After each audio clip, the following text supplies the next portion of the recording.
আসসালামু আলাইকুম রহমতুল্লাহি ওবারাকাতু। সবাই ভালো আছেন? আমি চলে আসলাম একটা ছোট একটা খামার নিয়ে।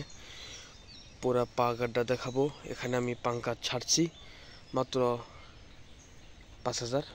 এখানে 5,000 ছাড়ছি পাঙ্কাস। সর্বোচ্চ এখান থেকে 6 মাস 3 মাস পাইলা এটারও অন্য সাইড নিয়ে যাবো। এখানে এখন যদি 3,000 5,000 যদি ছাড়ি সমস্যা নেই। ধান পুটিস যারা এতটুকু সুন্দর ছোটো ছোটো পাঙ্কাশের পোনা আনছি, এই যে ফিট আনছি দিব এখন। সবাই দেখতে পাচ্ছেন ফিট আনছি, আসতেছে। এখানে ফিট, এই যে পাঙ্কাশ এসে পড়ছে, এই যে পাঙ্কাশ ফিট খাইতেছি। সবাই ভালো থাকবেন।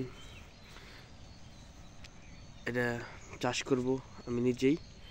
5,000 পাঙ্কাশ ছাড়ছি তো, আর এখান থেকে পানি আনতেছি ওই পাশ থেকে। ওই পাশে আমাদের পুকুর, সমস্যা নাই। পাঙ্কাশ সব আসতেছে। এই যে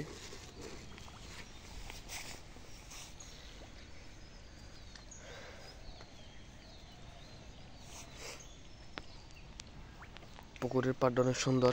সাফ করছিলাম বিষ মিশ দিয়ে, একটু সাফ করতে হবে, বিষ দিতে হবে, ঠিক আছে।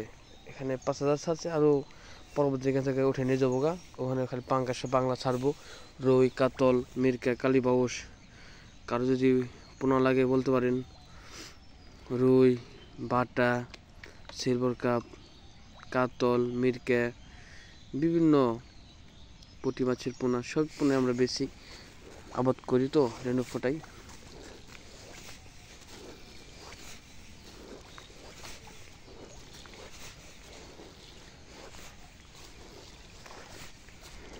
দেখতে পাচ্ছেন কত সুন্দর।